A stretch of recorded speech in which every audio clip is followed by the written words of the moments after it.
Hi everyone, welcome back to another episode on the Cerebral Cricketer podcast. Today we're a very, very special guest on the show. We have Queensland and Brisbane Heat fast bowler Callum Vidler, 20-year-old breakout fast bowler who has played Sheffield Shield cricket for the Queensland Bulls and starred for the World Cup winning Australian team at the Under-19 World Cup. He was also named in ESPN Cricket Info's team of the tournament at that same Under-19 World Cup. So thank you for coming on the show, Callum. Thanks for having me, Tanzim. I was saying earlier, I've seen a few of your episodes with Fergus O'Neill and Ari and Jane, and I was very, interested in the stuff that they had to say and offer. So yeah, I'm very grateful for you taking the time and having me on the podcast today. Now, I appreciate you saying that. Like, I started this show because I feel like, I'm just a normal club cricketer and, listening to experts talk about the mental side of the game was always, helping my own game. So I'm like, why don't I just kind of start something and have further conversations? And so it's an honor to be having you on as well to really think and get your insights when it comes to fast bowling in particular, because we know for many years, I think before the show started, you talked about, Mitchell Johnson, Brett Lee as well being your inspiration. So like, it's really interesting how fast bowling has developed into the modern day. So I'd love to kind of, talk to someone like yourself who is an up and coming fast bowler. And so to get an idea of your trajectory and your journey, I'd love to also touch on your young cricketing career. So as a child, what was your childhood like in relation to cricket?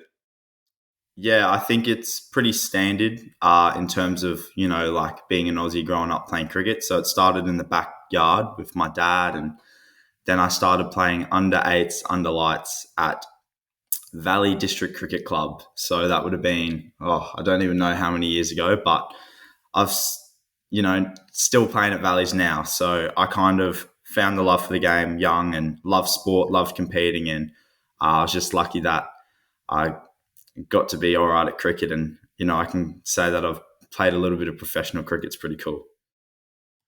So when it comes to the backyard, what was it like? Like, were you always playing night and day? Was it certain times or just after school? How was it like, especially when you were a youngster? Like, were you trying to bat and bowl, or were you just always a fast bowler at heart? Yeah, I mean, I think I've always loved bowling, especially trying to bowl fast. But when I was young, I did enjoy batting a lot, and I still do enjoy batting. But I think with like pathways and getting picked in teams, I started getting picked for my bowling, and my batting kind of lagged behind a bit. So it's not quite at the level that it probably should be yet. So being injured, I've got some time to work on my batting to try and get that back up to try and improve on it. But I think in terms of like how much I played when I was younger, I just love sport. So I was playing rugby league, AFL, rugby union, everything. Like if I could have a Saturday where I could play sport, I was in. And so my poor parents had to take me all around Southeast Queensland to play sport. And uh, cricket was just, one of them. But then kind of as I started to get older and realized that I was lucky enough to be, a little bit good at it, I started, putting more eggs in that basket. And yeah, again, just lucky that it's working out a bit, and hopefully, I've got a career in it. So, but yeah, hopefully I can get on the park soon anyway. You said you played rugby league. What other sports did you play, and how do you feel they helped when it comes to your fast bowling? I think for fast bowling, like in terms of trying to search for pace, there's a lot of like trying to be an athlete. And, you look at some of the fastest bowlers like Brett Lee,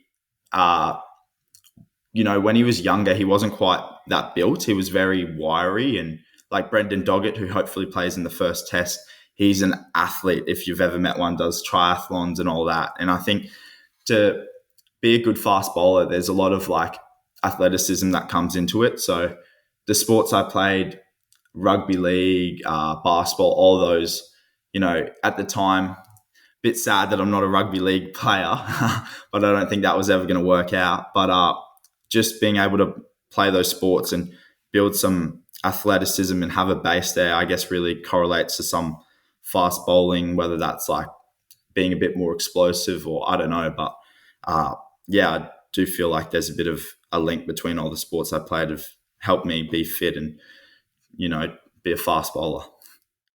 So you did really enjoy rugby league. I sort of grew up on rugby league myself, being from New South Wales. So did you look up to someone like Darren Lockyer or something from Queensland? Yeah, well, Jonathan Thurston was just like, oh, he was the guy for me. I loved watching him play, and I'm a Cowboys fan still because of him. And just like the way that, obviously not being the biggest bloke, but having a lot of impact on the game, I think he was a really good role model for, young kids growing up. And like it took me a while to realize I wasn't going to be a rugby league player no matter how much kicking I did and all that. I wasn't very strong or good at tackling and all that. So, I loved watching JT, and I wasn't very good though. Oh, Thurston was amazing. Like, I mean, I'm actually a bit biased because I used to really love Scott Prince because he played for West Tigers and then he moved and played for the Gold Coast Titans. And I supported actually Gold Coast Titans for a long, long time. So that's kind of my connection to Queensland. And obviously admire Thurston, amazing player, especially with stuff that he got up to and the explosiveness and also like that magic that he had when it came to assisting tries as well. So I think it's just part of the culture as well when it comes to Queensland. From what I've observed, like, rugby league, Queensland Origin team, when they was like so successful for such a long time. And on top of that, with the cricket as well, the hard cricket that they do play. And many names that we hear now, like currently from Queensland, like when it comes to like Usman Khawaja or Matt Renshaw, those kind of players. And even before then as well, I think it's really interesting. I feel like cricket in Queensland has a different flavor. And so I wanted to ask you as well, did you have this sort of ethos that I know you talked about competitiveness, but was there anything else when it comes to growing up, being influenced by all these different sports that you kind of live by when it comes to being a player in general? I think it does come back down to competitiveness. My mum says I was a very, very competitive child, which is a nice way of saying annoying, I think. And if any of my mates from school asked, they would certainly say I'm annoying, and competitive is a nicer way to say it. But I mean, in terms of like Queensland and that cricket background, my dad is originally from Victoria, but obviously lived up here for ages and just loves the Bulls. We've got like Bulls memorabilia in our home with like the first time they won the Shield in '95, and Dad loved cricket. And I think that kind of pushed me to be, a cricketer and having that sense of pride that I want to play for Queensland. And when I was able to debut, I was very lucky to, do that and also feel like I was playing on behalf of a really, really special state. No bias, but I think Queensland's the best by far. Fair enough. Yeah. And you mentioned competitiveness.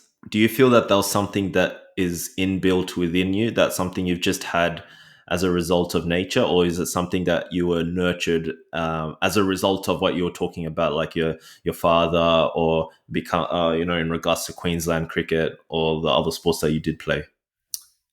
Yeah, I think I'm not really sure, but I do think it kind of just is a part of like who I am.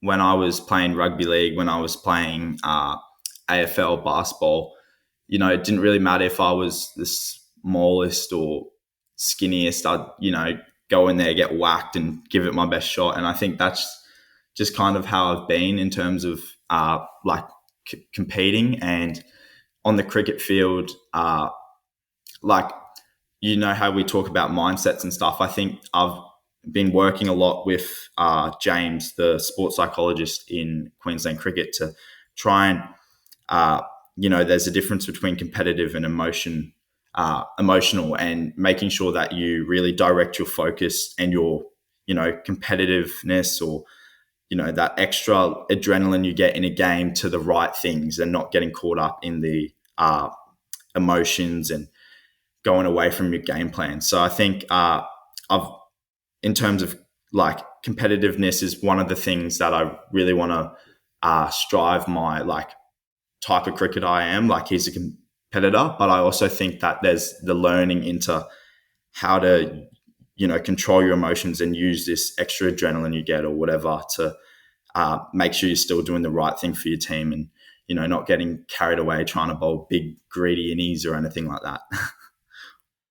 That's really fascinating when it comes to you're talking about what you're working with the sports psychologist and directing, I guess, your energy in the right ways. Essentially, I think the idea of competitiveness is really interesting because for me, it's almost like, why do people want to be competitive? Like, is it because you just want to win so badly for the sake of the accolades and recognition that might stem from potentially an underlying sort of, not to say this is the case, but it could be like, that needing for validation, for example, and that may not be the most healthiest way to showcase competitiveness, right? You know what I mean? So like in this Yeah. case, having that self-awareness and to direct in the right way is also ideal. So what else have you kind of learned in your journey within working with, you said, James, the sports psychologist, when it comes to the topics of, within mental skills as well and also competitiveness?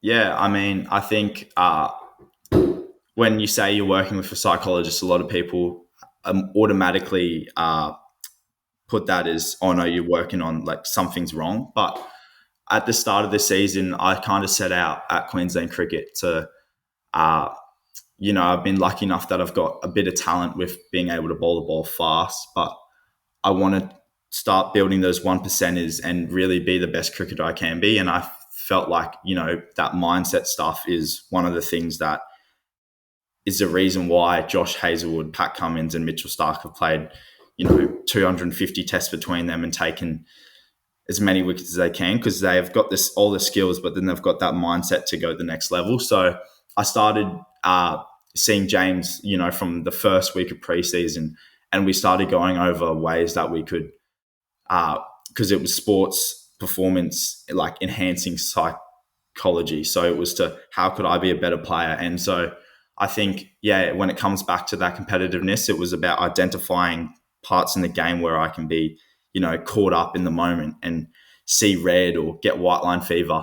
And that's good. But there's also times where that can take you down the wrong path in a game, and you can start, spraying it, bowling short and not bowling, what the team needs. So working with him, a lot of it is about this mindfulness and just not necessarily having to control your emotions. So if you feel nervous, but having awareness that, you are feeling nervous, or, you're feeling all amped up, and then just trying to divert that extra adrenaline or all that extra energy towards what matters in the moment. And I think in the T20 Max, when I got to play before I got injured, I saw a lot of noise and, I had a lot of stuff going on, but being able to practice those skills was really good. And I was really, really keen to get into a season because I felt like I was, having some moments there where it was starting to click, but shut down a little bit early, sadly, because of my back. But I think there's a lot there that is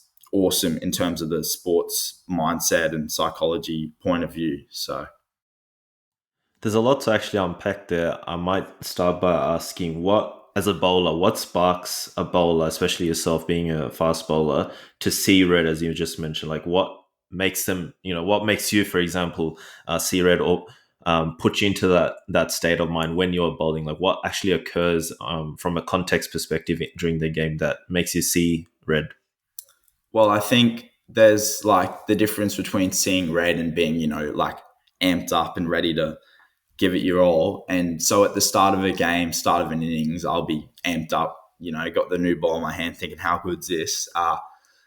But I guess for me, I find when I not lose control, but get in my most, I'm not necessarily an angry person, but if I've been working hard and there's like a drop catch or something, that seems to set me off a bit. And so I've been working on, coming back down to earth and rediverting that attention. And so I think it's those like drop catches, or if I continually bowl, execute wrong, I think that doesn't really cause me to see red. That's more like, all right, I need to fix this.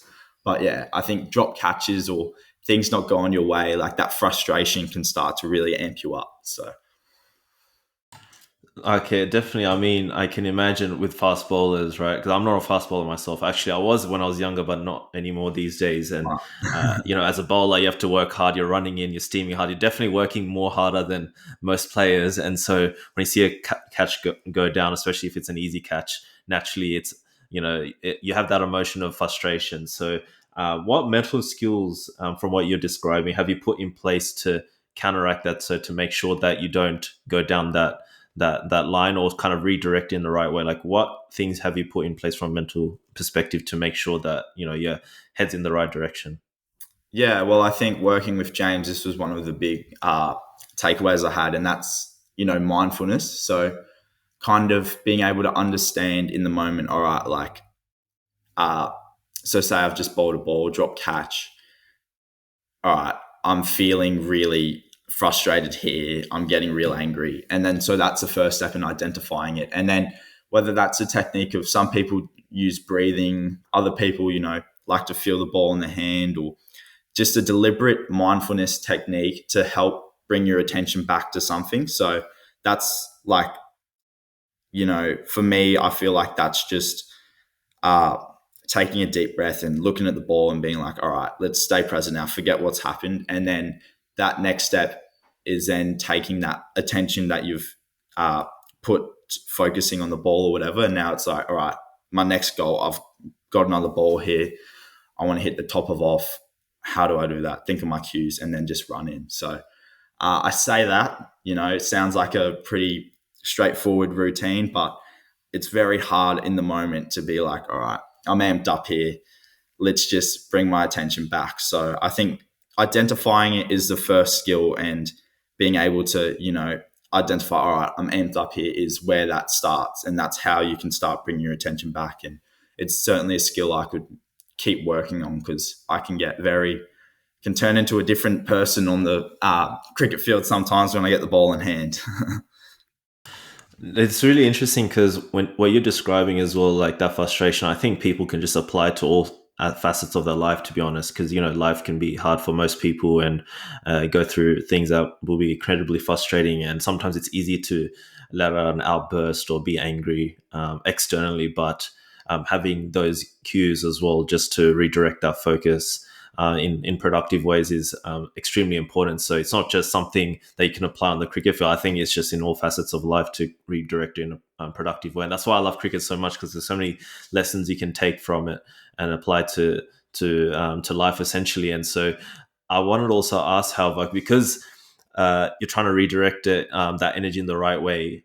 In the moment when a fielder does drop that catch, you do feel extremely frustrated. And emotionally, I would say, even though you have tried to redirect it the right way, that feeling is still lingering around, I'm sure, like in your heart. It doesn't just go away in a second. I mean, unless there's a process that you've developed where that kind of facilitates that feeling to be extinguished. But in the case of it not being extinguished, when you're running in, do you feel like you're trying to redirect that anger into your process to help you bowl better and to be more focused and honed in? Or do you do anything else when it comes to just dealing with that emotion in of itself? Yeah, I think like I sometimes can take that emotion and put it into the ball, like I then bowl. And a lot of times in my uh, games that I've played, after a drop catch, I'll find 5Ks or something, just through straight anger. And that can be a good thing, because uh, bowling fast obviously helps, takes wickets sometimes. But if you start bowling faster and it's a half volley, it doesn't matter if it's 130 or 140, it's a half volley, and the players that I'm playing against will put it away. So I do feel like I can take that energy and put it into the ball. It's then about not getting carried away. It's about making sure I execute what I want to do. And that's coming back to having a clear plan, that third step of that process where it's like, all right, I've felt this, I've identified it, I've rediverted my focus. Now it's like, all right, this is exactly what I need to do. I need to hit the top of off. And then, so I think that's where that extra energy needs to go to, that next ball, next, thing that matters. So Many fast bowlers talk about not being greedy, and I think you mentioned in passing as well not too long ago. So I know that as a bowler, you're very attacking, obviously very quick as well. And so, are you always trying to, hit the stumps or trying to bowl full and trying to rush the batsman? Because that might sometimes be seen as being greedy, if that makes sense. Or do you just try to stick to a certain, I guess, the orthodox or traditional line and length outside of, as you get natural outswing as well? Is that the sort of length that you're just trying to hit consistently? So, like, how does your normal bowling plan look like, and how is that in relation to being greedy? Yeah, well, I think to be honest, I'm quite clear on the plan I have. Like, it's quite obvious what the coaches are telling me, and that's to run and bowl fast and try to hit the top of off and bowl a bouncer as well to screw up their feet or get in their head. And I think when it comes to 4-day cricket, if I can bowl my best ball, which is, a fast outswinger, hopefully around that off stump, I feel like I'm in the game. And whether it's, one of the best batters that we're playing against in that team, or, just club, not just club cricket, but if I'm playing club cricket, that's my best ball. And I feel like that's how I get,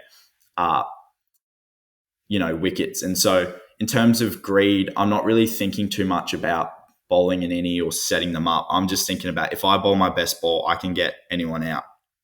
That's what I want to think. So I don't really have too much going on in terms of thinking about in big greedy and swinger or that. It's more just, if I bowl my best ball, which is top of off, I feel like I'm in the game. And so it's hard for me because I'm trying to bowl fast to get that radar. But hopefully as I start, getting older and start understanding my action more, I can just hone in that margin of error so that I'm more around the top of off. And that's just what I want to do.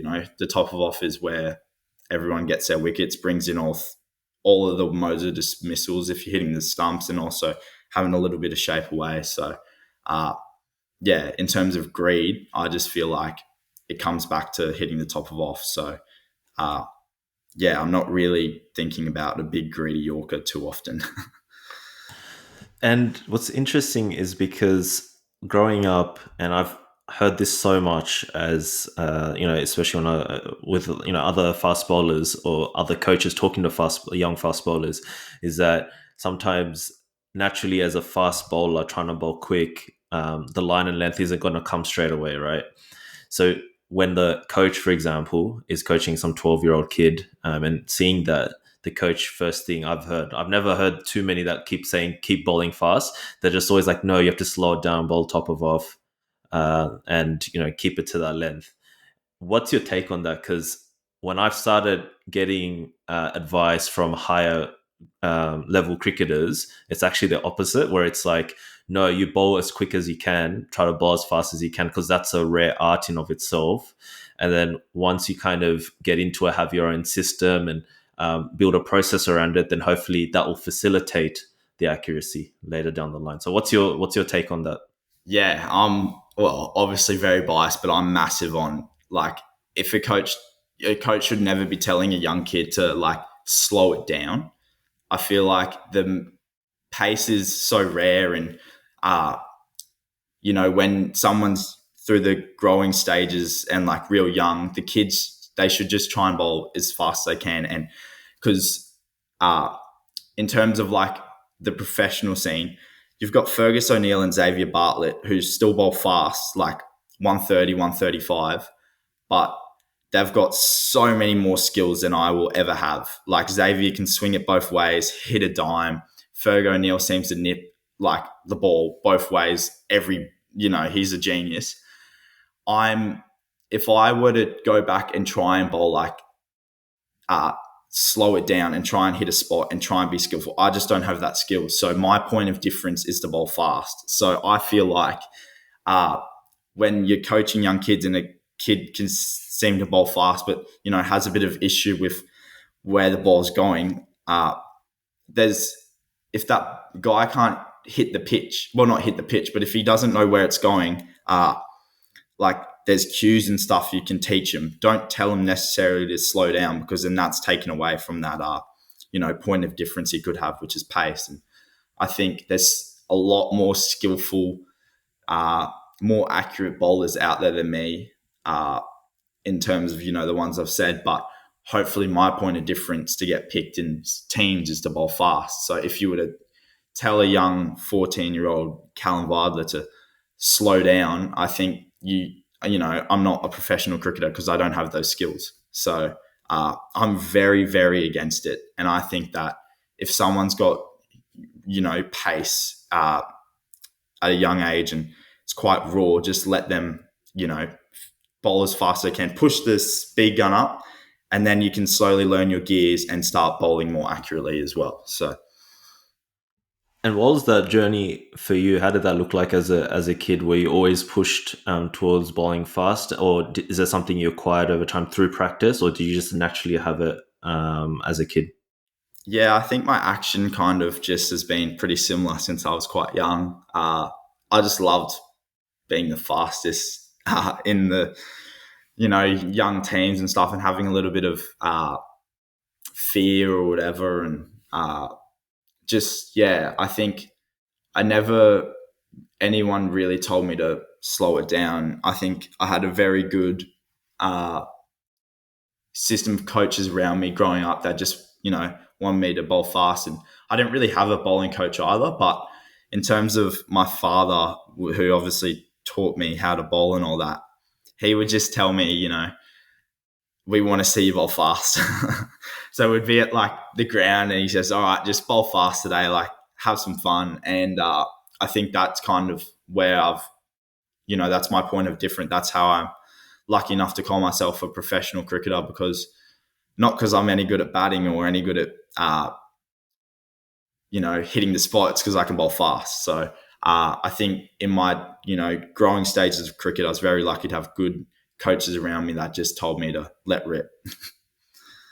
It's amazing. And what was that journey like? Because when I think of fast bowling, especially as a youngster, when you're just trying to run in as hard as you can, your arms and legs are all over the place, probably not running straight, whatever it is, and you're just trying to let it rip.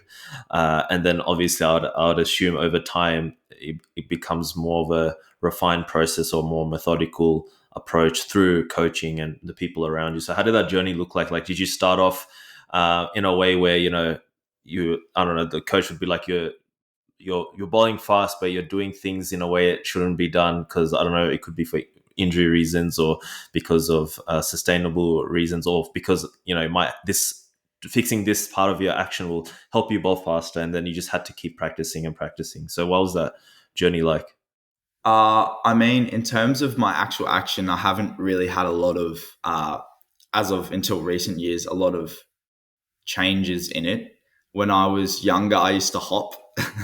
So that was probably the first like technical thing that had to get changed. But my dad, was very, very not the best coach, but we ended up getting through it. So he was just telling me to jump and I couldn't really sort it out. But apart from that, no, it's kind of just been bowl. Like I've not really had to think of too many technical stuff.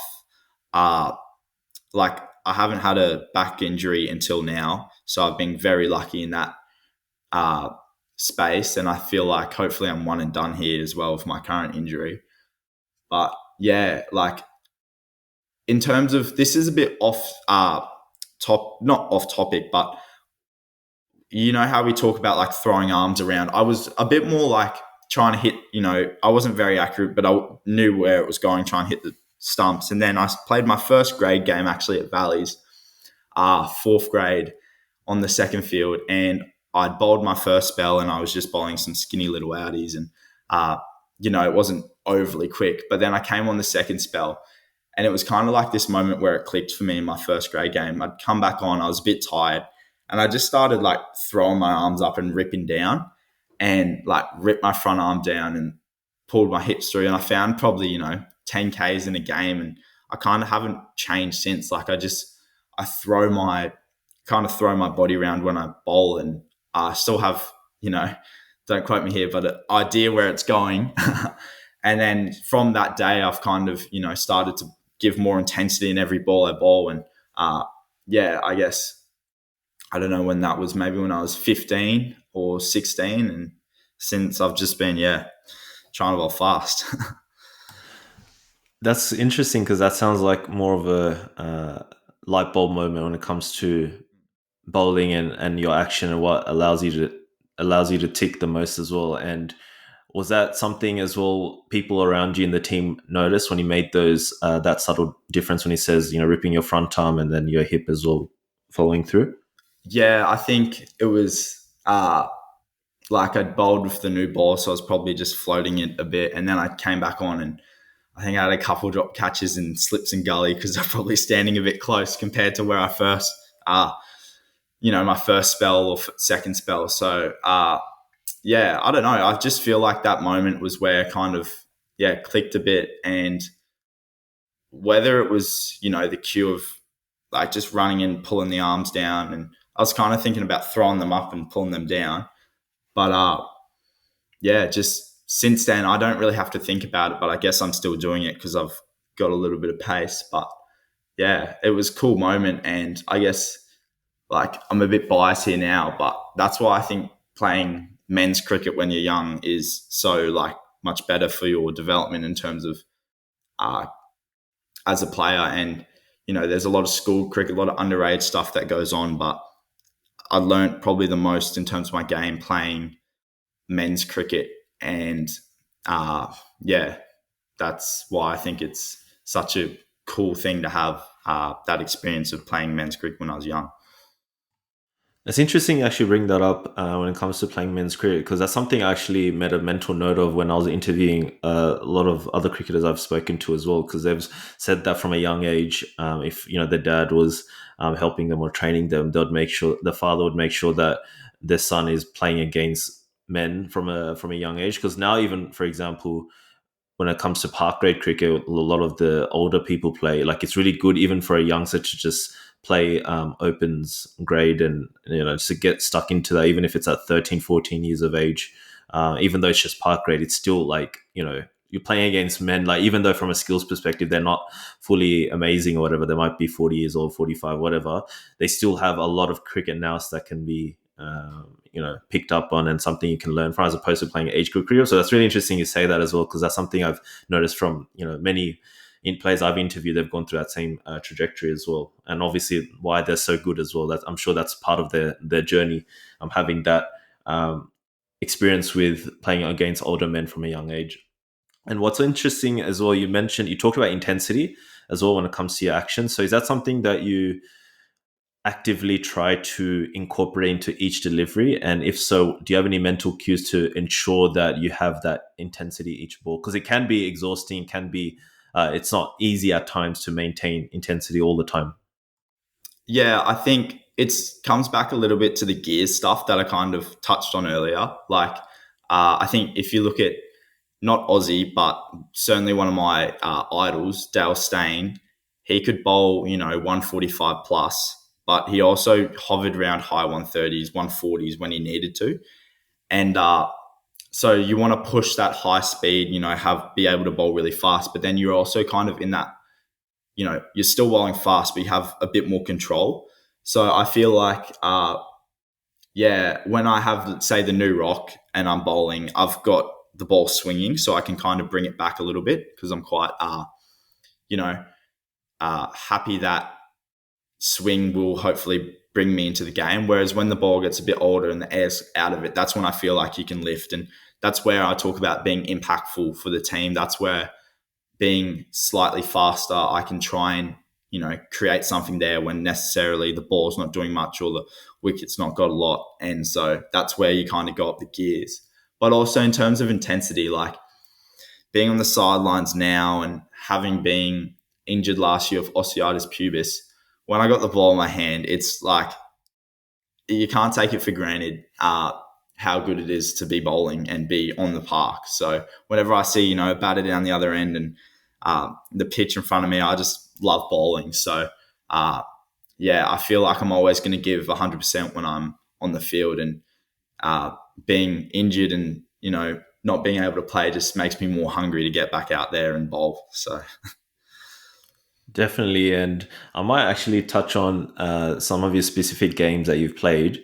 So, for example, in summer of 2022 to 2023, you also played in the under 19 national championships. And if I'm correct me if I'm wrong, you've played it 3 times.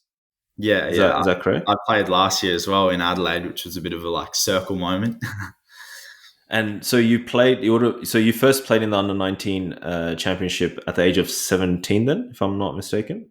Yeah. Okay, perfect. So, how was it? How did you feel at 17 years of age, getting the call up to play the under 19s, and especially uh, considering, I'm sure you would have been a lot younger than most of the players who played in that tournament, and obviously representing your state in this capacity would have been a special moment for you. So, how did that feel for you at that time?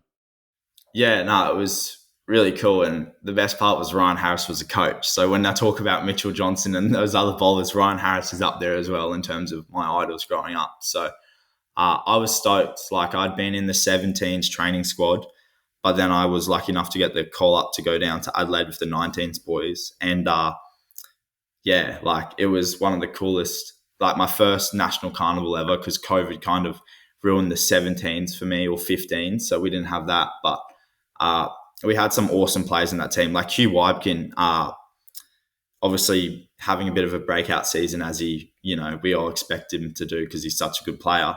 But so him and I went to the same primary school, both play at Valleys in high school. So even though I was the youngest there, he was kind of, one of my good mates. And uh, yeah, I got to go away with him, and because it's like we'd known each other, I didn't feel too, uh, what's the word, like left out or anything because I was younger. I felt just as part of the team as anyone else. So yeah, it was an awesome experience. And again, Ryan Harris, the coach, was cool. That's amazing. That's interesting. I didn't know Hugh Weibgen was also, because I know obviously he's playing for Queensland now, but then he played for New South Wales and then moved back to Queensland. So did he move to New South Wales and then He played for the back to Thunder Queen? last year as a local replacement. So, but the Heat got him back, which is good. So hopefully, he has a really good year for the Heat. But nah, he's a Queenslander through and through. Lived in well, like 2 minutes around the corner from my house. He's lived there since he was, I don't know, younger, but I think he's originally from Victoria. But actually, we won't bring that up because I was saying he's a Queenslander. But yeah, him and I have been playing cricket together for so long, which is just really cool, especially when we're moving up the levels. And, he's played for Queensland in one days and first class now. And I'm so keen, hopefully, when I come back, we can be playing together. And we played Aussie under 19s together. Like, it's really cool having someone that you've known since you were young and played cricket with, someone that you trust as well, to be playing in these teams with you. So, yeah.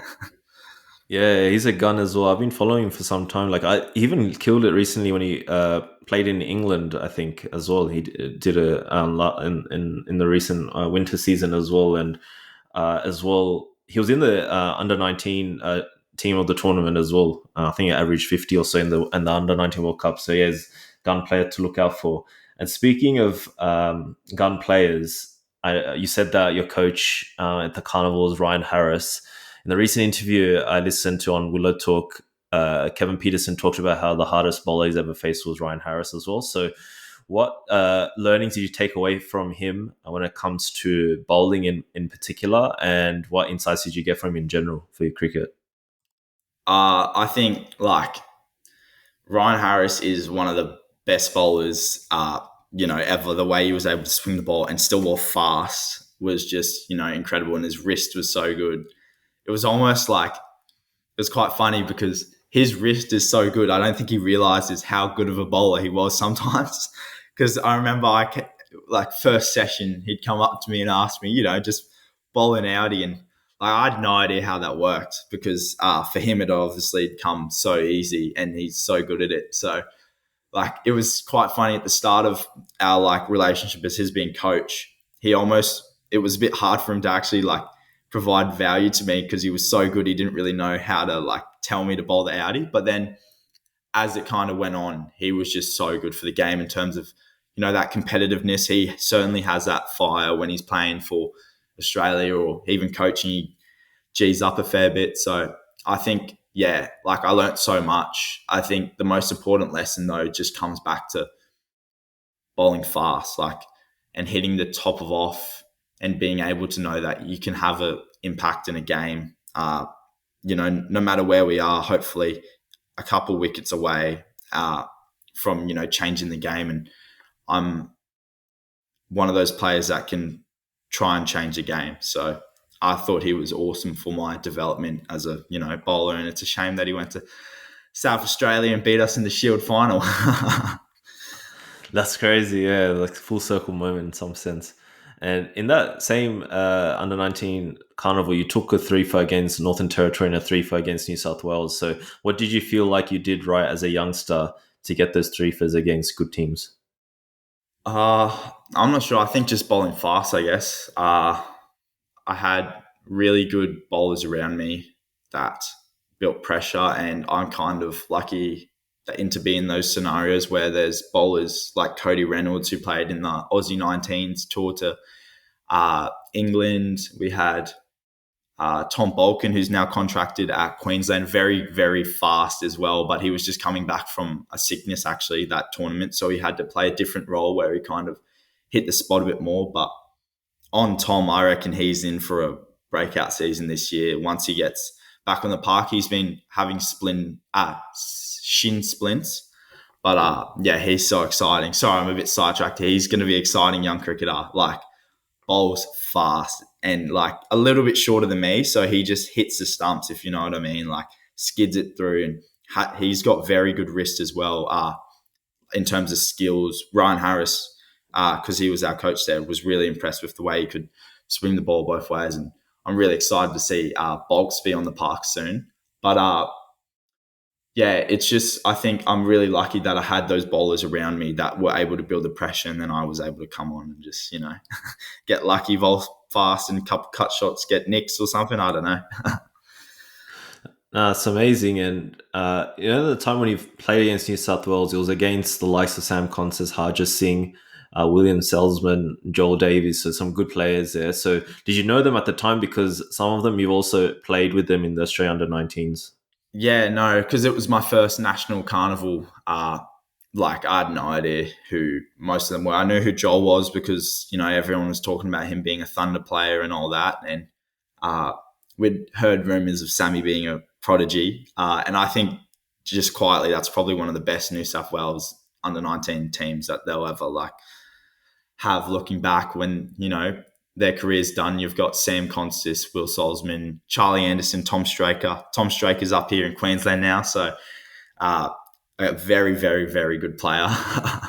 Yeah, a bit of bias there, but I think he's very, very good. But yeah, I think I was a bit unknown, and that kind of helped in terms of the way that game went. We lost in the end, but I was able to surprise a few of those batters with a bit of extra pace. And I guess because they saw this little redhead running in, they wouldn't have expected it. And then I think I got Joel and Hodges out, both pulling, just from, I guess, surprising them with a bit of extra pace. So the game obviously didn't go our way, but yeah, that side is very, very good. And I reckon in 10, 15 years, when you're looking back and you're like, oh my gosh, you've had all those players in the New South Wales under-19 side. Yeah, I think they were quite special. Yeah, it's amazing, and I can suspect your confidence would have been sky high when you did take those wickets in such a fashion as well, especially being a youngster as well. And that not too long after, a few months later, you actually played for Australia under-19s, as I think you'd have been 17 at the time as well, if I'm not mistaken. So, how did you feel when you got that call up for the Australian under-19 team?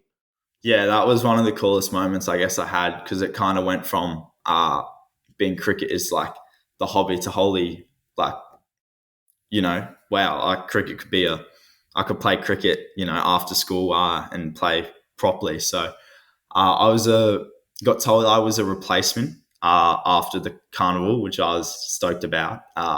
And then Marley Beardman, who is in the Aussie T20 international squad at the moment, sadly had a groin injury, and so I got called in. And like, one of the coolest moments ever, I was still in school and I got to stay in a hotel like 20 minutes down the road from school and get to train every day. And my grades probably went down a little bit because I wasn't attending school as much, but I still went in a couple of days. And yeah, that was one of the funnest times I reckon I've had, just being able to be around that group. And I think we ended up winning the series, but we had a couple losses, and it was like awesome learnings. And yeah, it was so much fun.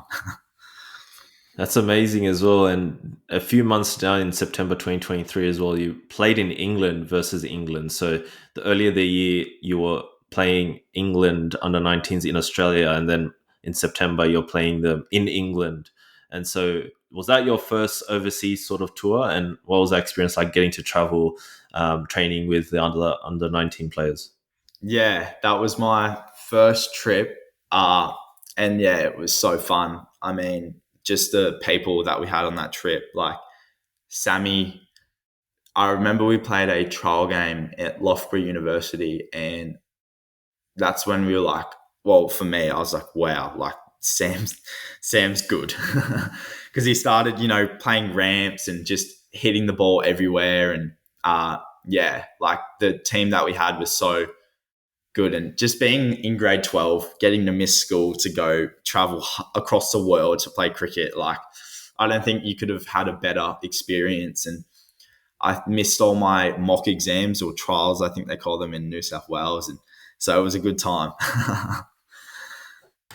And so in the tour match against England, you actually took a fifer in the youth test match. So what did you feel you did right that game? And how did you prepare yourself for long version cricket as opposed to shorter format? So you did play, I think, some one days, but also some youth test cricket as well. So what was that preparation like in that time?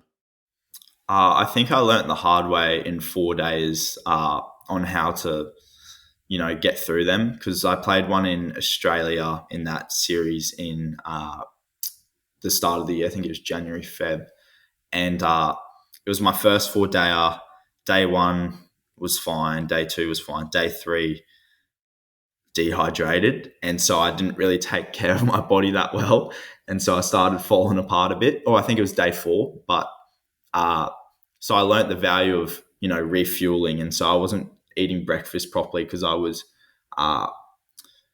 just nervous in the morning, and, bowling on an empty stomach in 40-degree heat without the proper amount of water in your body as well. Like I had to go off and be sick. So I think, not that I wasn't getting told the right thing, but I learnt the hard way. And then I was lucky that, we were able to play youth tests as an under 19. As a 17-year-old, it was awesome. So I was able to learn through that how to take, care of myself and fuel up the night before, have liquids, breakfast or whatever. And then in terms of that game, I was just lucky that it was, a Duke ball in my hand. I was spraying it that first innings, but I was able to get a few lucky wickets. And then I kind of came back on and started bowling a bit better towards, our plan, which was like bounces and top of the stumps. And then, I think that same game, Harry Dixon and Sammy. Hargis scored 100 in one of the other games though, but Sammy and Dixon, especially Harry Dixon, had an absolute blinder, scored about like 250 runs for the game. And that's when we were like, that series, I started to realise there were some serious cricketers in that under 19 side. That's amazing. And it, in terms of your preparation now as a fast bowler, how does that look like? Because you said that you learned the hard way when it comes to refueling and hydration. So are you very particular with how you go about your hydration and fuel and the stuff that you eat before the game starts? Or how does that look like in the week leading up to a game? How does that process look like?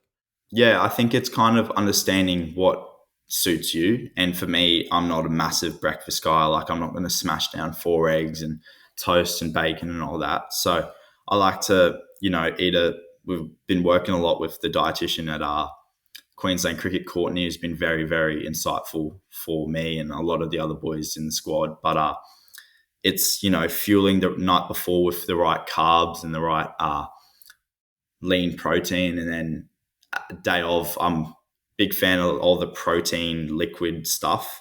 So whether that's a Rockaby or, there's so many options now. So I'll have one of those. And then I'm on like bananas, yogurts. Just, I don't like running in on a, full stomach. I like to feel quite light. And so I learned that's how I fuel. And then throughout the day, I just eat, whatever's at the ground. But I like to have my snacks and all that ready to go. So I think I learned, the hard way that I'd wake up, go to the team break with all the boys in England or whatever, and I wouldn't eat anything except for like orange juice and a couple of pikelets or whatever. So it's good now that I know what processes I need to be able to perform at my best in terms of from the diet point of view. And speaking of also on top of diet, a lot of players talk about from a mental side, visualization or having meditation incorporated into their mental work as before the game or the preparation before the game. Do you have anything of such that you use as tools to help you bowl better? I think for me, it's just, like when you get to the ground, start to think about the game. I'm not really the type to lose too much sleep over it the night before.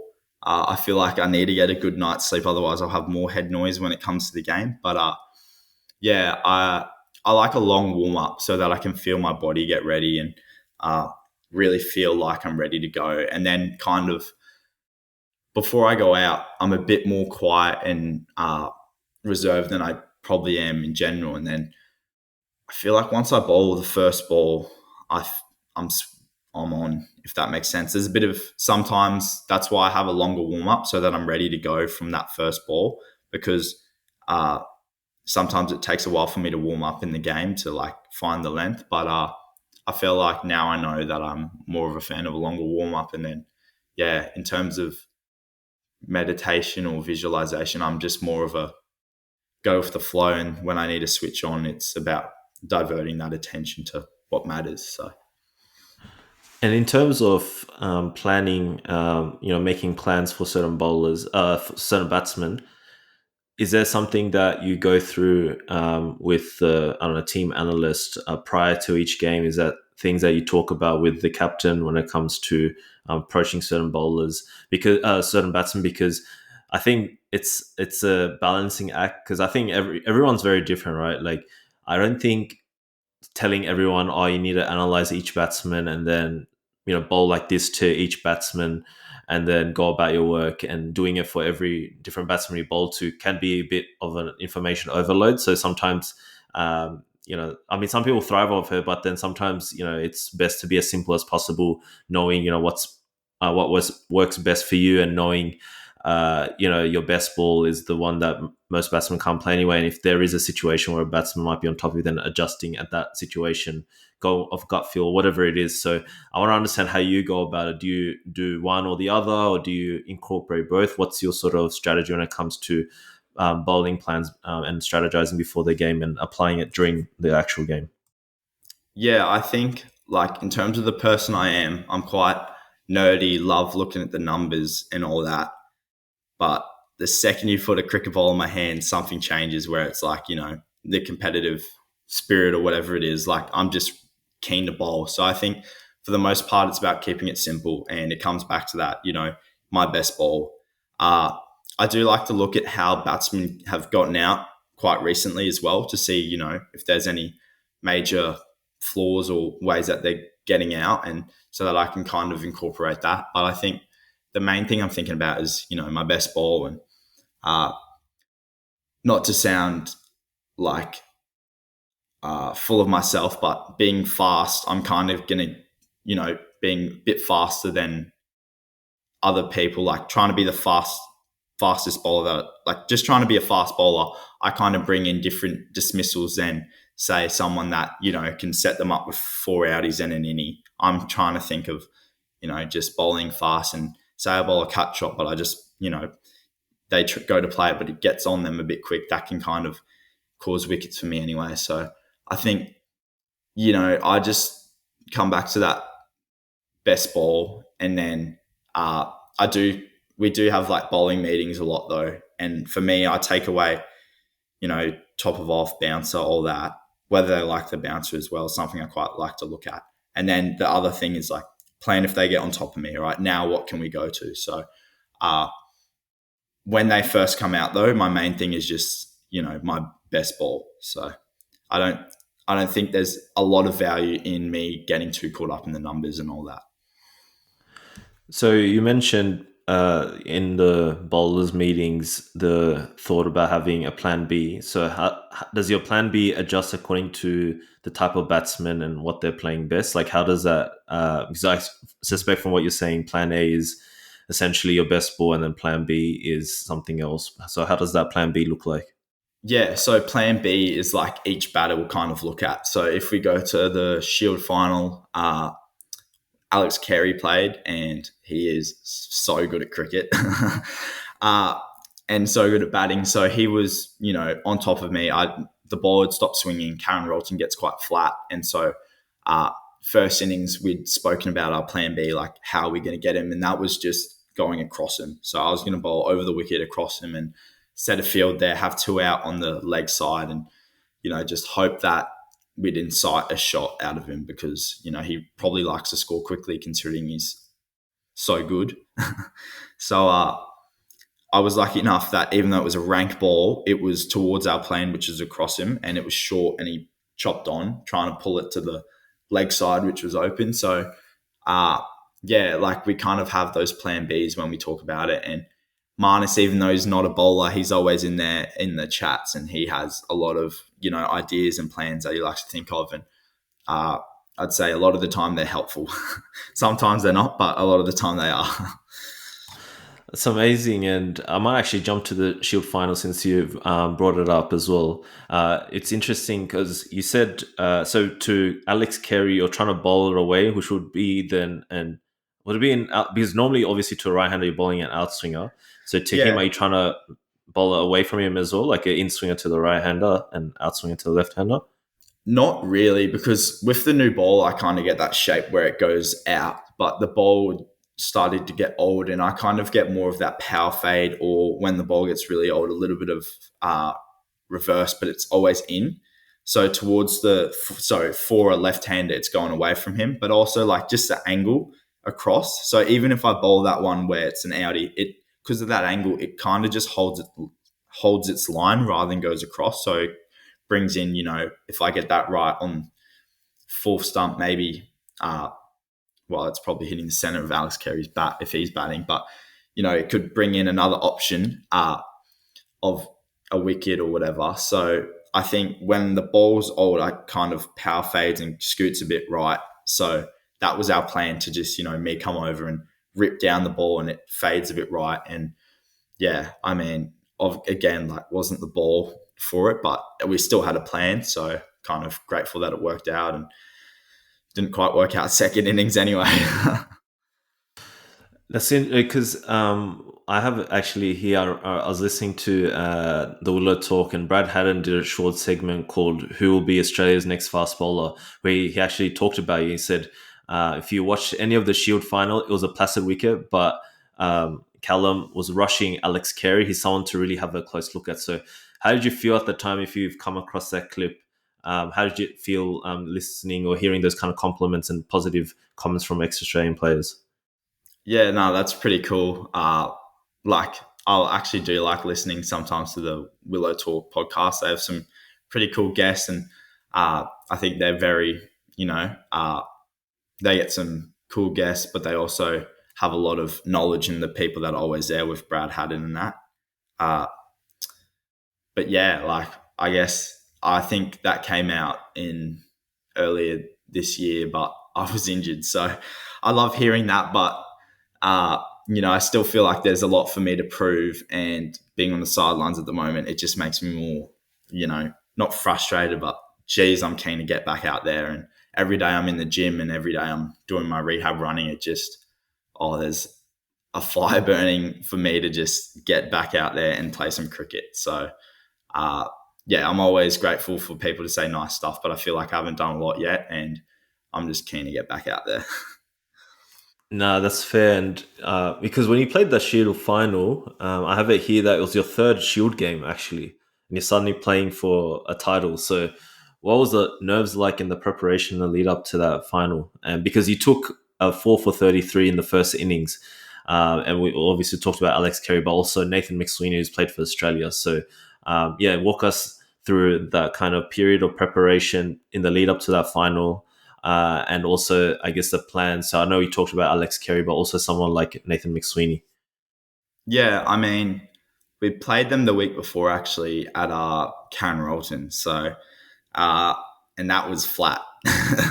So there was a little bit of not worries, but I was, a little bit like, all right, I don't want to be in the same situation as last week. I want us to, attack. And I was lucky enough that Marnus actually told me that I was going to get the new rock. So I'd been swinging it in training, and obviously growing up and playing in all the other teams, I'd open and swing the ball. But as you come into a new side and, you've got Xavier Bartlett playing, well, not that he played that game, but you can't really expect to have the new ball when you first come into a side. So I was very grateful that Marnus, told me that they were going to back me and felt a bit of trust there, letting me rip with the new ball. And then, yeah, in terms of plans, I think we had a very long meeting the day before talking about what we were thinking about. And uh, after the meeting, though, Bick kind of pulled me aside, Andy Bichel, and just said, like,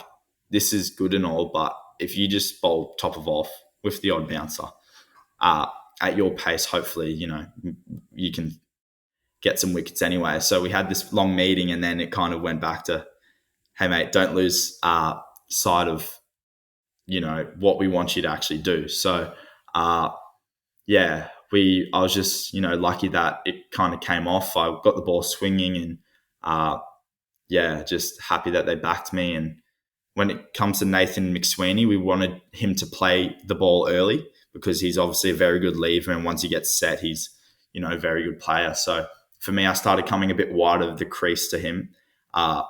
And then so that was the way I tried to entice a shot. But I think I beamed him actually. The ball before I got him out, I went to bowl an in-swinger and it came out wrong. And it was just a straight beamer. And I was like, oh my gosh, I'm so sorry. But the next ball, I was able to bowl a nice little outie just on fourth stump, and he nicked it, and Jimmy took an absolute hanger. So, yeah, I guess I was a bit lucky that day. I mean, then you don't have to be frustrated at the, we talked about being frustrated at the fielder and they drop an easy catch, and in that Right. situation, it's like you're bowling a beamer, and then the and then the fielder takes to catch the ball after. Must have been ecstatic for yourself in that moment. Yeah. And so on top of that as well, when you took that 4 for 33, taking the new pill as well, and in a game that was like so much on the line, like how conscious were you from a body language perspective and tempo in your run up? Like, did you use those things deliberately to send message to the batsmen? Were you doing other cues to make sure you're in the game as much as possible, because it is a Shield final? It will mean so much if you do happen to win it for Queensland. And what were you trying to do actively throughout the game? Yeah, I think I kind of went the other way from thinking about how much it means. Like, I was absolutely devastated when we'd lost, and that still, uh, every bone in my body just wishes I could go back and we could get it done. Or this year, I hope we make the final. And I'm pushing so hard to be back and try and it's just massive motivation for me because it means so much. But in the actual moment, I was trying to just be calm, like think about controlling my run up, keeping it nice and slow, not slow, but controlled. And then in terms of bowling, like all I was thinking about was top of off. And we kind of, because we got out for 95, we kind of had that nothing to lose mindset. So obviously you'd rather be, defending 200 first innings, but like I kind of thought, we've got nothing to lose. We've got 95 on the board. I'm going to give it my all. But still, in terms of the way I bowled, I just was thinking about being controlled and swinging it. And I didn't hit the stumps enough, but I was, I got lucky to get a couple and keep the scoreboard quite tight. So, yeah, I don't know if it was just because of the 95, but I was finding it quite easy to stay in the moment that game, despite all that was happening up until like the last session where I kind of sprayed it a bit. But I think I was searching a bit there, and yeah, that wasn't the best. But in terms of the rest of my bowling, I felt like there was, quite easy to stay in the moment. So. There's always a talk amongst many cricketers, especially fast bowlers, when they have to play on flat tracks or flat wickets. And it can be sometimes demotivating and demoralizing when that's the topic of conversation, because that obviously implies that it's easier for the batsman to play, especially even if it's a fast ball. So when you do come across a situation where you're having to play on a flat track or a flat wicket, how do you go about it? Do you just stick to your guns and try to be as optimistic as possible? Because it can always, I think, when you just hear the word flat wicket, like it must be just demotivating for any bowler, right? So how do you go about approaching it, trying to make sure that you do bowl your best so that you can win the game? Yeah, I think in terms of like flat wickets, I've played my only 3 Shield games so far on AB and Karen Rolton twice. So I haven't been lucky enough to play it like an Adelaide Oval MCG where, sometimes, well, Adelaide's quite flat, but there's a bit more on the wicket. But I think that's almost, the type of bowler I am. It's a bit of a, that's where I feel like I should shine, because you've got skillful people that on a deck that's doing bit should take, 5 or whatever. Like, say Fergus O'Neill on a nipper is just unplayable. Whereas, I feel like for myself on a flatty, that's where I can try and use my point of difference, which is pace. So I'm going to be running in, trying my hardest and trying to break the game open, because I've got, a bit of pace and the ball might not be doing as much, but that's where I can try and break that game open. And so I feel like when there are flat wickets, that's just even more motivation for me, being the type of bowler that I am, meant to be impactful and fast, to try and break the game open. So I'd be keen to play on less flat wickets in my next couple Shield games, hopefully. But I kind of take it with a sense of like, try and be proud about the type of bowler you are. Like, this is the challenge I want. I want to bowl on the flat wickets and take wickets, flat pitches and take wickets. Yeah, definitely. I think it's always important to know your strengths and like what you touched on, like knowing your point of difference and use that as motivation, despite the challenge that might be ahead for any sort of player. So I also wanted to jump and touch on the Under-19 World Cup that you played. I think it was in the 2024 season. And when you found out that you were going to play the Under-19 World Cup, what was the emotions like? I'm sure it would have been a proud moment. And knowing that you're going to play, I think it was in South Africa, was it a lot different to what you're used to back home? Or was that like, were you already mentally and strategically prepared for the pitches in South Africa? Yeah, so it actually got moved from Sri Lanka to South Africa because of some ICC thing or whatever that happened in Sri Lanka. So in terms of for our side, I think that was massive considering the bowling attack we had. And, not to take all the credit as the bowlers, but I feel like our bowling attack was, part of the reason we went so far in the tournament and was able to win it. And so South Africa, the pitches there compared to Sri Lanka were a lot nicer to us bowlers. And in terms of compared to Australia, they were very similar to what you kind of get up here in Queensland with the hot, bouncy, fast wickets. And so I loved it over there in terms of bowling. I felt like cross seam gave me a lot of variation in my bounce. And when I was charging in bowling bounces or trying to hit the top of the stumps, when a couple ripped up, that kind of brought me into the game. So, yeah, I really enjoyed South Africa and the bowling attack we had with, Tom Straker, Marley Beardman, Charlie Anderson, and even though he didn't play in the final, Aidan O'Connor, who's, doing really well for Tasmania. Like, we were so lucky that it got moved to South Africa because we were able to showcase that we'd had pace. Me and Marley were able to bowl fast and try and swing it. Straker was able to just hit a spot, bounce, bowl fast still. And Anderson was able to swing it both ways. And Aidan, he didn't play the final, but he also bats a lot better than all 4 of us and has, really good shape with outswing as well. So I think that move to South Africa really helped us, and we were really lucky with the bowling unit we had. And against England in that World Cup, you'd actually taken a 4-file, which is amazing. And you actually mentioned something just now regarding cross seams. So was that something you actively try to incorporate when it comes to variations? Like, what was that plan from, bowling your normal, maybe orthodox outswingers and then trying to add in a few variations and on top of the bounces that you also mentioned that you do bowl occasionally?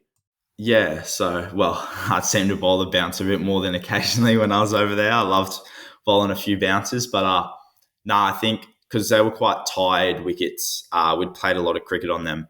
They were quite variable in the bounce. So after the ball had stopped swinging, cross seam seemed to like. I remember playing against Sri Lanka in one of the games, and I bowled a cross seam ball that was like back of a length, and it bounced over this dude's head. So I was loving it, but yeah, there was a bit of variability in the wicket. So cross seam and cutters really gave us a lot of, you got a lot out of them. So yeah, against England, that was a rogue day because I was kind of spraying them, but I was lucky enough to get a couple of wickets, and then the rain came in because the DLS them being 4 down, they had an impossible task, and the boys just like finished them off. I think Raf McMillan, who plays for Tasmania now, took some wickets, and yeah, it was a cool game. Yeah, definitely. It sounds like it. And watching it when it happened as well was amazing. Watching all the bowlers bowl and the intensity that they had and the fire that they had. It's definitely something like it looks like, a refined pace attack that's been bowling for many years together when I was watching that World Cup. So it was definitely amazing to just witness that. And in terms of preparation in the lead up to the knockout stages, was there any specific routines or habits that you dialed in to deal with extra pressure? Because I can imagine for yourself, you're playing semi-final of a World Cup. It's a big deal, big moment, and it might have been something you're not used to handling. So as opposed to just playing an ordinary game or an ordinary cricket game. So how did you go about handling that pressure? Uh, I'm not really sure. I think just like the trust we had as a team just helped it seem so easy. Like we had Anthony Clark as coach who just laid back and just, helps you get the job done. So, uh, like, I don't know, but it might sound a bit, uh, what's the word? Might sound a bit complacent, but we had Harry Dixon, Sam Konstas, Hugh Weibgen, just like our team was so good. So I had just trust in the batters that would be defending something. And, I don't know if I took maybe one wicket in that game, and Tom Straker took 6 for. Like, there were so many good players in the side that, obviously I wanted to shine and, help the team the most. But if it wasn't my day, we had so many people that, Tom Straker, Marley Beardman, Charlie Anderson. If it wasn't Hugh Weibgen's day, we had Sam Konstas, Harry Dixon, Harjit Singh, Ollie Peake. Like it was such a strong side, and we had that trust in us that I didn't really feel too nervous at all, except for when I was batting. Everyone seemed to be nervous when I went in, which was the only issue. I wasn't too nervous, but everyone seemed to be thinking we were losing because I went in. Yeah, that's hilarious. And on top of because the semi final, why I asked that question, Australia actually won by 1 wicket. So actually, I can imagine how much pressure the team would have felt. And because at one stage the team was 4 for 59, and then you got home at the end as well. So did you feel the nerves? How did you approach it? Like just from the dugout when you're watching the boys trying to chase the total down and we're up, 4 for 59.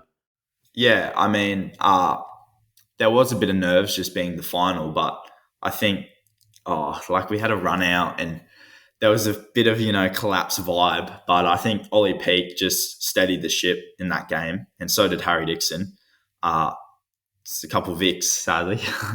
But yeah, Ollie Peake had come into the squad late because of an injury, and just the maturity he had in that innings, and like the way you see him play now in a Shield game, win the game against South Australia, I think first Shield game for the Vicks, and like the maturity he has is just unreal. And like it was his third or second game for the Aussie under-19s, and was playing like a veteran, even though it's under-19s. You know what I mean? Like I didn't have too much nerves, but then there was a couple wickets in a row. I think Ali Raza from Pakistan just went on the tear, and then it was like, oh no. But once I went out there to bat, it kind of like once you have control, it's a lot easier. So yeah, I don't know. I just was lucky that Raf could chase some runs, because in the end it was him and I batting, and he got the runs in the end, and I just blocked some. No? No, Okay, sorry. so I was just talking about the final versus India. That was the next game. How did you go about preparation for that game? Because you're playing against such a high quality, team, powerhouse in world cricket, which is India. So was there any different preparation in the lead up to that game? And during the game, if you did feel like you didn't bowl your best ball, how did you reset after a bad ball in such a high pressure game? I think it was quite, standard prep. Like we had a bowling meeting and we kind of talked about using the bouncer because we'd been in South Africa and in India. I guess they weren't as used to the pace that Marley and myself and Strakes and Anderson were probably bowling and the bounce that we were getting. So I feel like that was the only real different thing we prepped. But then also in the game, like I was really just like excited to be in the final. So all I was thinking about was, hitting the top of off. I don't think I was.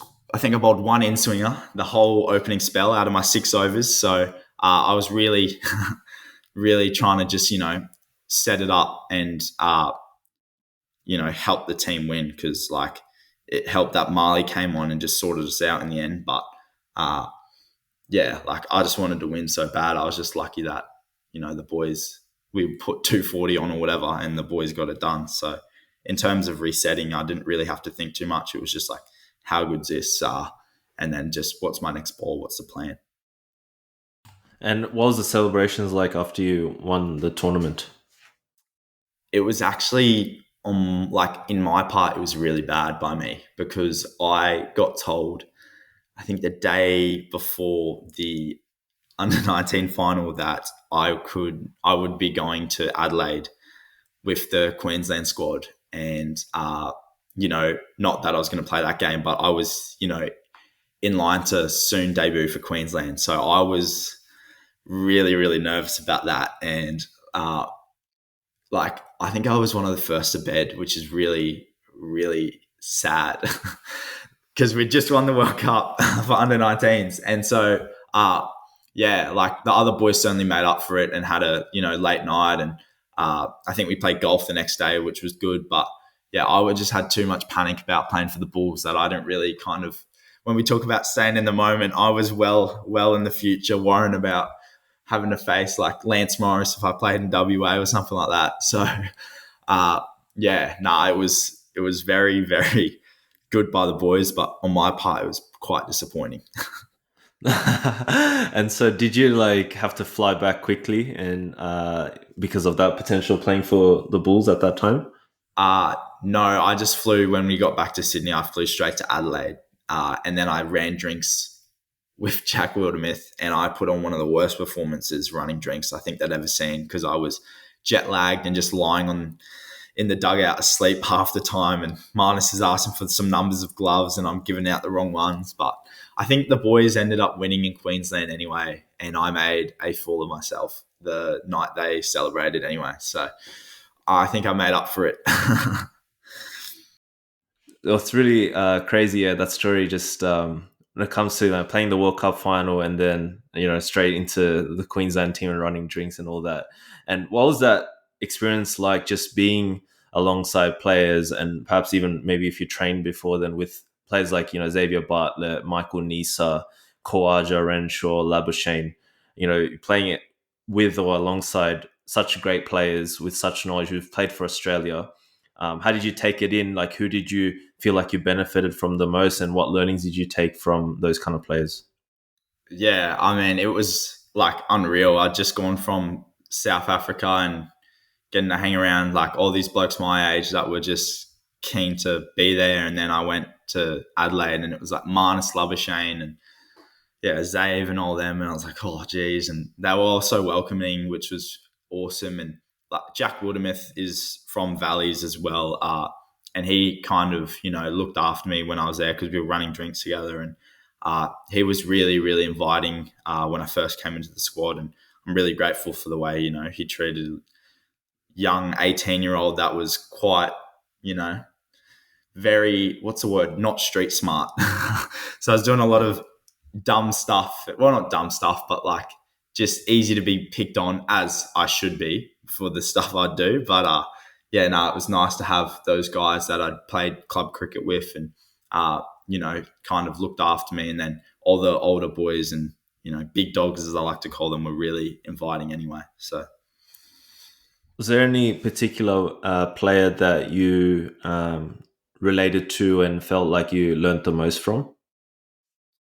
I think in terms of like bowling wise, just being there with Steck and Zave was like awesome, because Steck's just got that Queensland passion. He's played so many years for Queensland and just such a great bowler. It was, like cool to play with him and to play with, Zave as well, considering like the breakout season he had for the Heat that year as well. It was, just like really cool. And I learned so much off them. And, we're kind of different bowlers, but they certainly gave me a lot of stuff to learn and passed on a lot of knowledge that could be applied to me as well in terms of the way I bowl. So.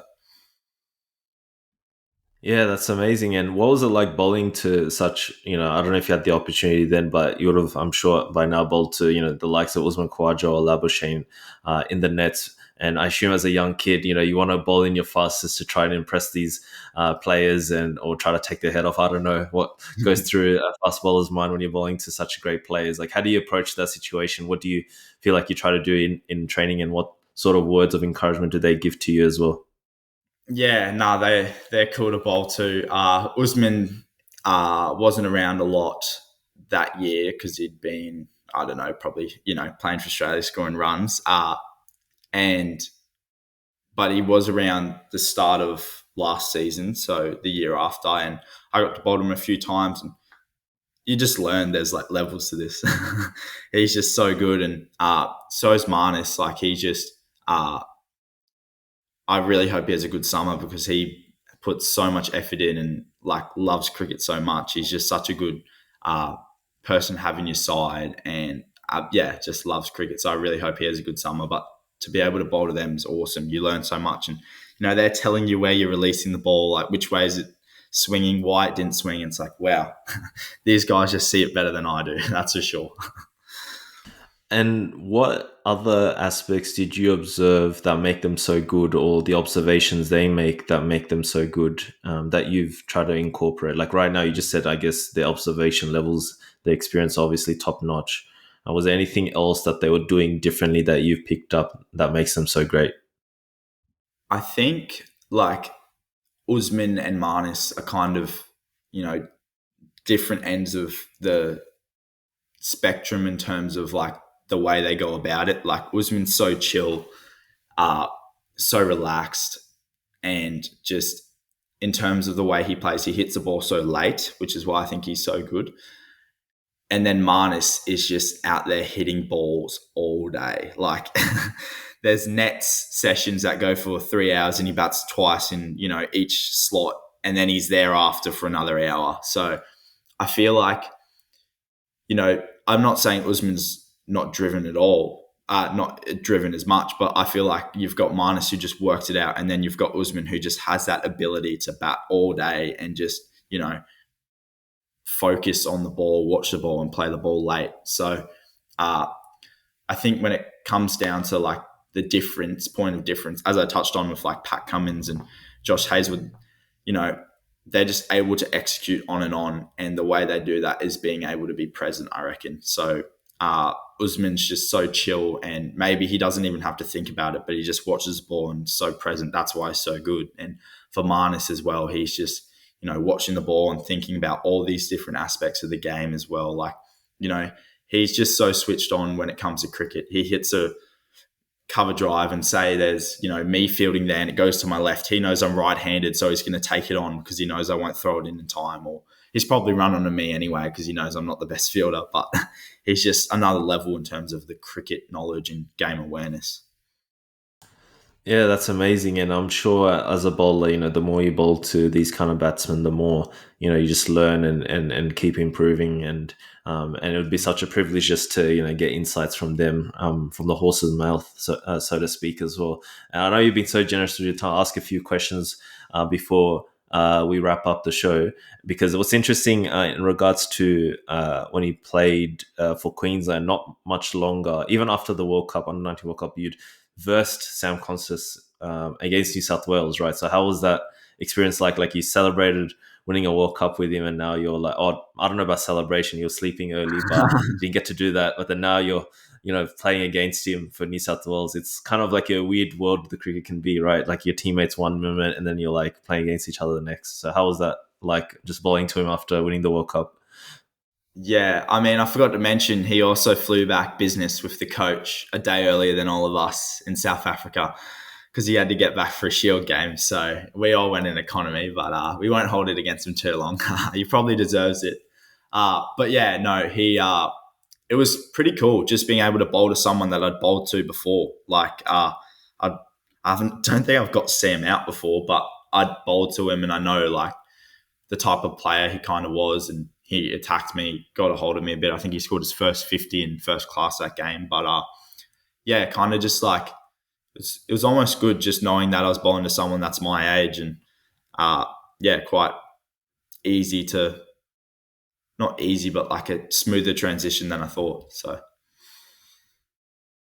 And also, you touched on, obviously, like, if I'm not mistaken, going through a partial stress fracture on your lower back. So I know how incredibly frustrating it must be mentally to go through such an injury and make your comeback as well. So how's that journey been like? Because you said it was your first back injury as well. So how's that process like, and how often is rehab? Like, what workouts are you doing to make sure that you're back in shape?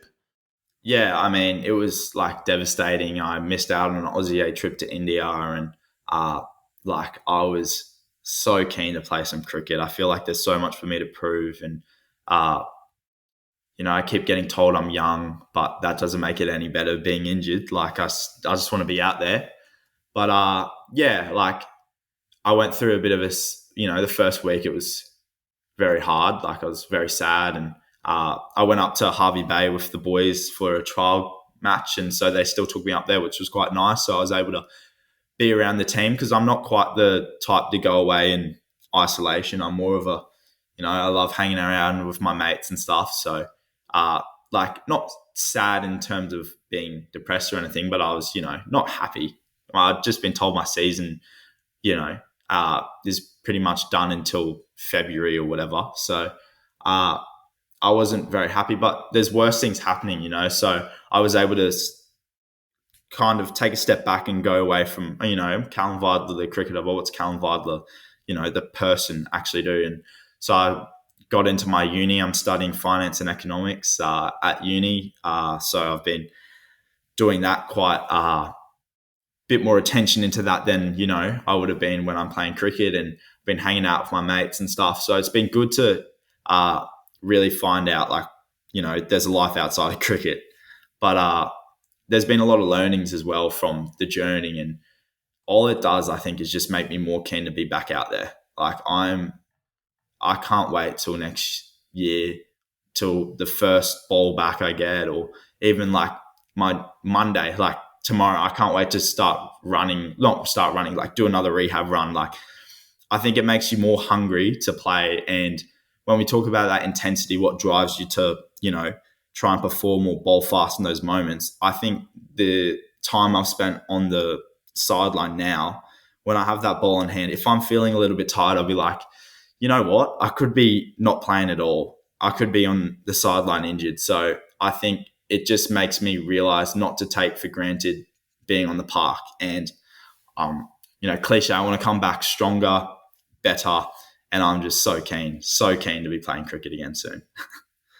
Yeah, that's really cool, and that's interesting. I didn't know that you're doing a finance and economics degree. So, what made you want to pursue that? To give you a bit of context, I studied finance. I've graduated in Oh. finance myself. So, yeah, like, and I work 9 to 5 as well. Not in finance. I work in procurement as my day job. So, what made you get into and start doing a finance degree?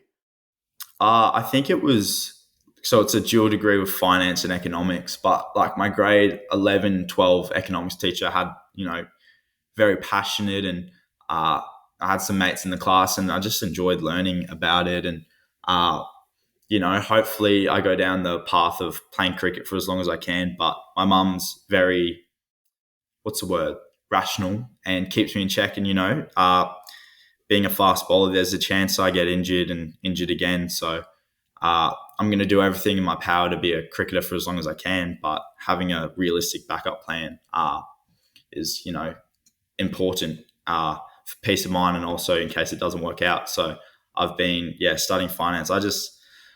I didn't really enjoy it the first couple of years, but now that I've actually had to get back into it, I've kind of, started enjoying it again and really like learning and, figuring out how all the markets work and the way money moves. But I think it's just, I want to finish the degree and then I can start to realize what I want to do with it. But at the moment, it's all cricket.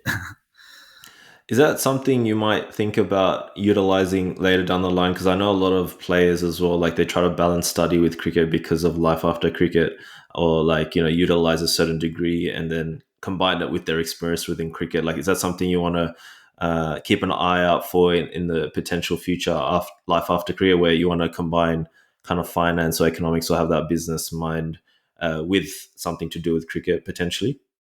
Yeah, I think I'm just so lucky to be able to play cricket at the moment because I've been able to meet people in the finance field or industry that are, you know, uh, if I was just studying and had no cricket or anything, like if I met them, I'd be overjoyed.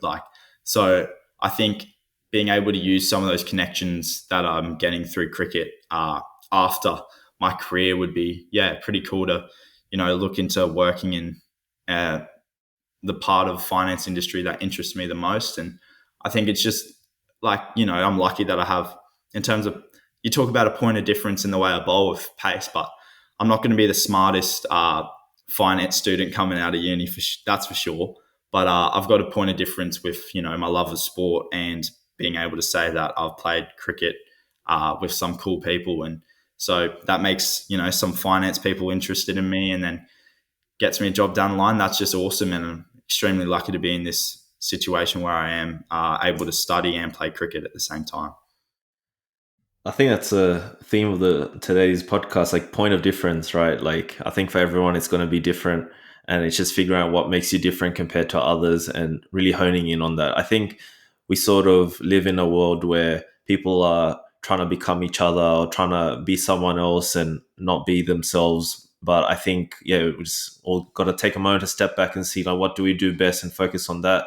And on top of that, also support those around us who have unique skills and not be envious in that sense, but rather, lift them up and work all together. I think that's cricket as well in some sense, right? Like you're passionately talking about your teammates in the U19 World Cup and what made them tick and then working as a team. And so everyone has unique skill sets. It's all about bringing it together, celebrating and highlighting it and going further with it. And I think that's, the theme of the podcast today as well. And when it comes to as well with your fast bowling in particular, because a lot of bowlers talk about like having that rhythm, right? Like you're coming in, you're bowling, you're feeling good, right? And I mean, I'm primarily a batsman, and give you a bit of an example. Yesterday, I played normal park grade, but I felt like the worst I have, like as a batsman, just not seeing. I had a full on week, whatever, but you just have to still bat, right? You have to still get the job done, despite all those things you're going through. So I can assume it as well for a bowler, you're going through the equally same difficult task as well. So how regularly do you feel like you're in the zone, or you feel like you're in your rhythm, or you're in your full flow? I know you talked about your warm up or the long warm up that you do beforehand, but sometimes it doesn't work out in the way that you want to. So walk us through your how regularly you do feel like you're in the zone or you're in rhythm, and if you're not, what do you do in order to help you to get into that position so that you're trying to bowl the best despite you feeling like you're not quite there, because you're not feeling it.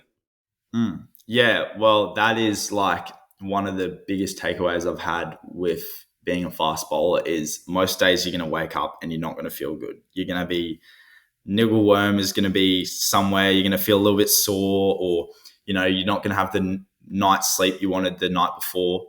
But like the best part is, when you get the ball in hand, you can just give your all for that moment. So even if you're feeling tired, even if you're feeling sore, when you have the ball in your hand, you dictate the way the game goes. And so you just give 100% for what you have. And the way you do that, I think, is being present. So, you might be feeling sore, you might be feeling tired. Yeah, you can identify that, all right, I feel a little bit sore. But the main thing is, all right, I'm taking my focus to now I'm bowling the ball. Because if you start thinking about, oh, I'm sore, I didn't sleep right, that's where I feel like your game can go away and you can make excuses for yourself and barriers. But if you just break through them and say, you know what, like, I've got the ball in my hand, it's up to me now. I'm going to try and hit the top of off, and that's all that matters. Then, that's what happens. Because realistically, you're not going to wake up feeling, perfect rhythm every day. You're not going to wake up feeling, refreshed and ready to go. But the best bowlers find a way, and the way that I think you find a way starts up here in your mind, and not forcing yourself to play badly because you think you're, not in the scenario. And when it comes to batting, I think, like, you ask some of the batters, their biggest scores, their biggest totals are, they say, oh, I was doing it tough, it wasn't feeling that day, but they just find a way to get through. So I think that's part of the art of cricket is it's so much cricket that you're going to wake up and not feel well. How do you get through that? And I think bowlers probably go through it more compared to batsmen because batsmen can probably bat, but as a batsman, even if you're injured, you can still bat like normally, I would say.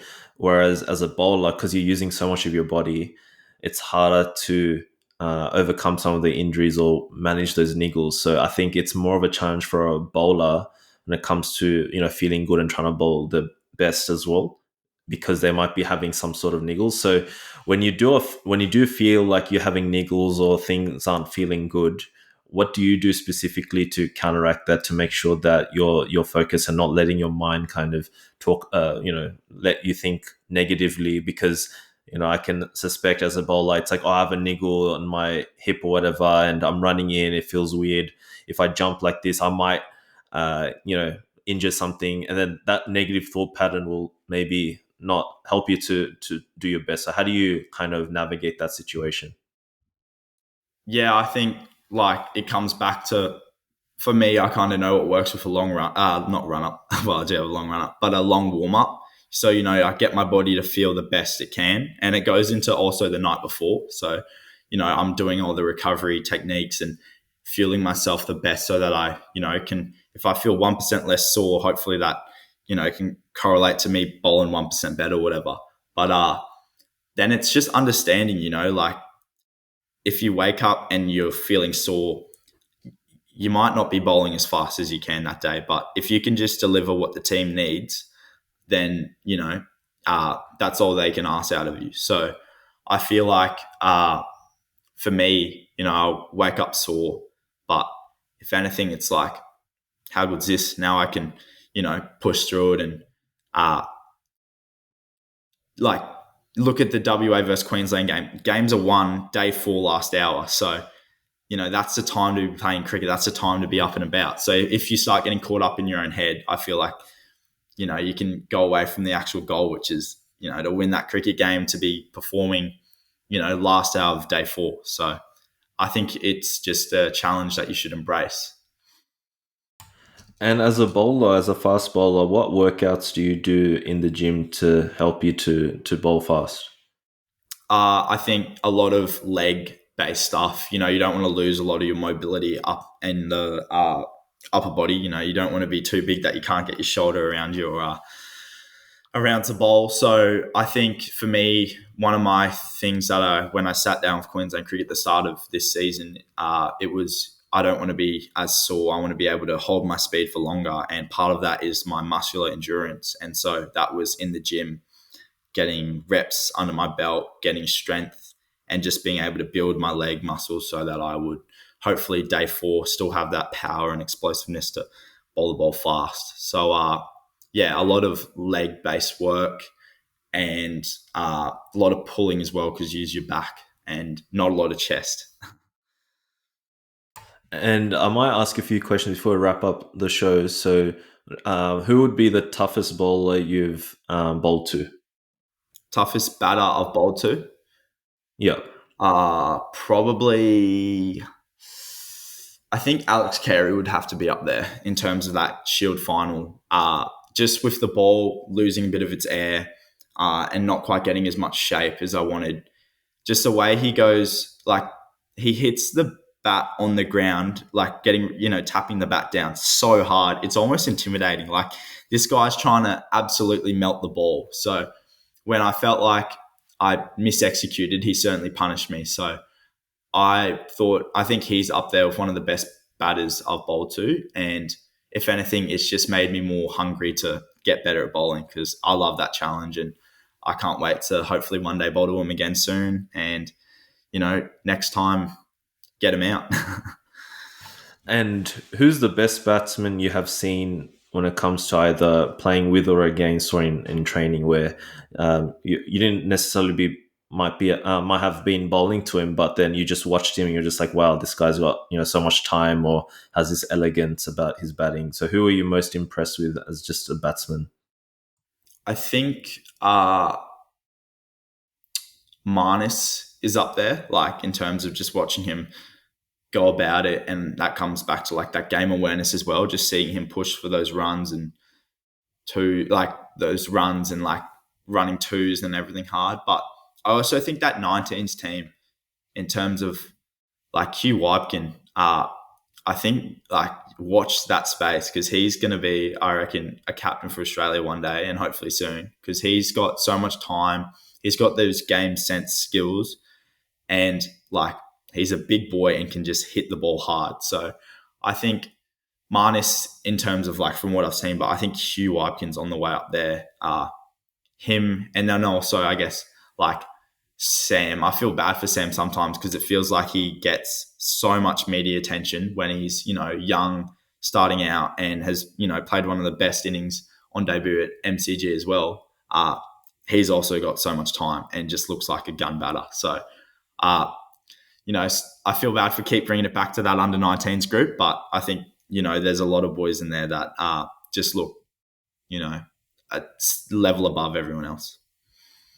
Yeah, definitely watch that space as well. And I was at the ground at the MCG when Sam made that incredible 60 odd against India. So I was watching it live and it was just the most incredible thing I've probably seen on the field. And I've watched Virat Kohli in the T20 World Cup in the MCG as well against Pakistan when he made that incredible chase to help India win that game. And so I'd say Sam's one was like just as better, if not more, because the way he did it, like especially you can just feel it in throughout the stadium, like this was something incredible. It's not repeatable, like, and that's the type of player he is. So hopefully, wishing them all the best comes to their cricket. And my last question would be like, I know you've actually mentioned it in passing, but who's the best bowler you've seen and the bowler you've taken most inspirational from? Like one from maybe a bowler that's retired and also one that's currently playing that you either play with or played against. Yeah, I think, sorry to like not answer it completely, but Dale Steyn and Mitchell Johnson as the two retired ones. Like Mitchell Johnson, just the presence he had being, he's 6'1", so he's, a little bit taller than me. But like just the intimidation and that like series highlights where he took all those wickets. Like if I'm not feeling up for it, I like to watch that YouTube video where he takes all those wickets and just, G's me up. So I think Mitchell Johnson's got to be one of the most like inspirational bowlers I've seen. And then Dale Steyn as well, just like the way he runs in, the fire.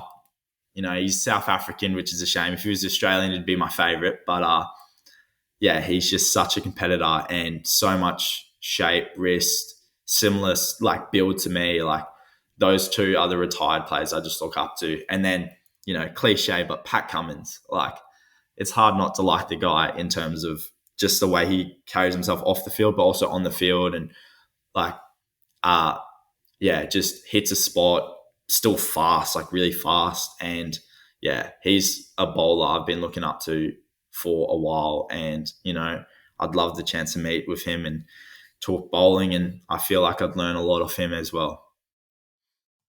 That's amazing, and I appreciate you coming on the show. I don't know if you had any final thoughts you want to share before we wrap up the podcast. No, I just want to say thanks for having me, Tanzim. Yeah, it's been nice to chat about, my game, but also I think when you say all this stuff out loud in terms of talking about that mindset and that presence and what works for me, it's always good learnings to just, come back to it. And I feel like I've valued a lot out of this podcast or even just chat that we've had. So, yeah, thanks for having me. I appreciate your time. It was definitely a pleasure and an honor to have you and to share your insights and thoughts, especially up and come up pacer like yourself. And apologies. I realize as well, like you mentioned, and I totally blame Brad Haddon because I know that the commentators in the Under-19 World Cup were pronouncing as Vidler as your last name, Oh. and then Brad Haddon was saying Vidler, so it's Vidler, right? Is it Yeah, but pronounced? to be honest, I don't really mind. So it starts with a V. That's all that matters to me. No, I'm sure Brad Haddon will get it right. So I trusted you, and I forgot to ask you before the show started. Nah, But nah, then, it's all yeah, good. Brad Haddon let me down, unfortunately. But I appreciate your time. It was a great chat, and just keen to see what you come up with. And I know that like recently as well, you played in the Queensland Premier Cricket T20. Was it the KFC T20 Max? I think it's Yeah, called as well. So you played a few games there, and many people, talking about you, and even Fergus O'Neill mentioned you. I don't know if you heard that clip I as well. did. He mentioned you as well. So no, it's just exciting what you come up with, and yeah, keen to see the futures ahead for you and your career as well. So thank you for coming on the show. So I'll wrap it up there. For all the listeners, thank you for tuning in. If you wanted to check us out, we're on YouTube, Spotify, and other podcasts. We're on Apple Podcasts as well. And we're on, make sure to subscribe and like and follow us on Instagram. We're on TikTok as well.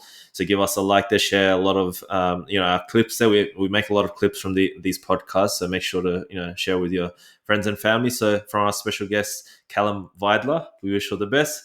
This is Tandem signing off. Thank you very much.